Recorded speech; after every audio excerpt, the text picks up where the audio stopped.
అందరికీ నమస్తే. ఏపీ రాజకీయాలలో హాట్గా రాజకీయాలను నడుపుతూ రాష్ట్రంలో ఉన్న ఎమ్మెల్యేలు, మాజీ ఎమ్మెల్యేలు, అలాగే మీడియాకు సంబంధించిన నాయకులను, అలాగే ప్రస్తుతం ఉన్న కూటమిలో ఉన్న నాయకులు, వాళ్ళు ఒకరి మీద ఒకరు సెటైర్లు వేసుకుంటూ, మీడియా యజమానుల మీద సెటైర్లు వేస్తూ, మీడియా విలేకరుల మీద స్పెషల్గా వాళ్ళని అడుగుతూ, ఇట్లా రాష్ట్రంలో రాజకీయాలు నడిపిస్తూ ముందుకెళ్తున్నారు.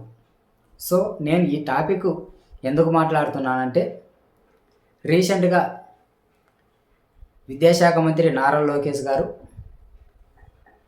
తాజాగా ఆయన మీడియా సమావేశంలో మాట్లాడుతూ సాక్షి మీడియాకు సంబంధించి సాక్షి విలేకరు వచ్చాడా, సాక్షి న్యూస్ వచ్చిందే అని ఆయన ప్రత్యేకంగా సాక్షిని పలకరించి సాక్షి విలేకరి దగ్గర ఉన్న మైకును తీసుకొని ఆయన ప్రశ్నించడం జరిగింది.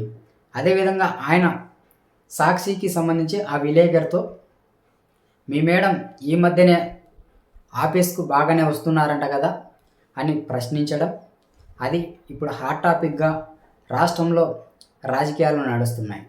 సో ఇదంతా నేను ఎందుకు చెప్తున్నానంటే, నారా లోకేష్ బాబు గారు గతంలో వైఎస్ఆర్ కాంగ్రెస్ పార్టీ ప్రభుత్వంలో ఆయన వైఎస్ఆర్ కాంగ్రెస్ పార్టీ ప్రభుత్వాన్ని ప్రతిపక్షంగా ఆయన ప్రశ్నిస్తూ ఉండేవారు. అదే సమయంలో సాక్షి మీడియా కూడా నారా లోకేష్ బాబు గారిని టార్గెట్గా పెట్టుకొని ఆయనను ఒక సాక్షి మీడియాలో ఆయనను ప్రత్యేకంగా చూపించుకుంటూ, ఆయనను వ్యతిరేకిస్తూ, ఆయనను గురించి న్యూస్ రాస్తూ, వీడియోలు పెడుతూ సాక్షి మీడియా గతంలో చేస్తూ ఉండేది. సో ఇలా చేస్తూ పోతూ ఉంటే ఇప్పుడు నారా లోకేష్ బాబు గారు రెడ్ బుక్ అనే అంశాన్ని తీసుకువచ్చారు. ఆయన గతంలో చేసిన వైఎస్ఆర్ కాంగ్రెస్ పార్టీలో చేసిన అవినీతులన్నీ, నాయకులన్నీ గడ్డకు తీస్తున్నారు. ఆయన రెడ్ బుక్ ద్వారానే ఈ వైఎస్ఆర్ కాంగ్రెస్ పార్టీకి సంబంధించిన నేతలందరినీ అరెస్ట్ చేస్తున్నారని వైఎస్ఆర్ కాంగ్రెస్ పార్టీకి సంబంధించిన నేతలు అంటున్నారు. సో అదేవిధంగా టీడీపీ పార్టీకి సంబంధించిన నేతలు కూడా గతంలో మీరు నారా చంద్రబాబు నాయుడు గారి సతీమణిని విమర్శించలేదా అని ఈ టీడీపీ పార్టీకి సంబంధించిన నేతలు కూడా ప్రశ్నించడం జరుగుతుంది. ఏది ఏమైనప్పటికీ రాష్ట్రంలో రాజకీయ నాయకులు తన భార్యల గురించి విమర్శించుకోవద్దని నా అభిప్రాయం. ఎందుకంటే మీరు చేస్తున్నది రాజకీయాలు ప్రజల కోసం.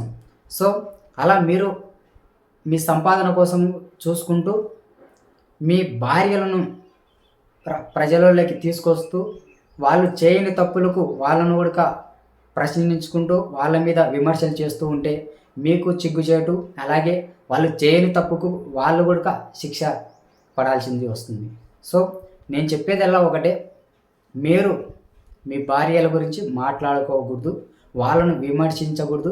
వాళ్ళు గడ్డకు రారు కదా, ఎప్పటికీ వాళ్ళు ఇంట్లో ఉండేవాళ్ళు కదా, వాళ్ళ గురించి మనకు రాజకీయ నాయకులు మాట్లాడవలసిన అవసరమే లేదు. సో ఏది ఏమైనప్పటికీ నారా లోకేష్ బాబు గారు అయితే సాక్షి మీడియాను తాజాగా ఆయన మీడియా సమావేశంలో మాట్లాడుతూ ఆయన వ్యతిరేకించడం అనేది కామన్ అయిపోయింది. ఇప్పుడు రాష్ట్రంలో రాజకీయాలు హాట్ టాపిక్గా మారుతూ దీని గురించే మాట్లాడుకుంటున్నాయని సమాచారం. ఇలాంటి సమాచారాన్ని తెలుసుకోవడానికి మీరైతే మన ఛానల్ను సబ్స్క్రైబ్ చేసుకోండి, అలాగే లైక్ చేయండి. థ్యాంక్ యూ, ధన్యవాదాలు.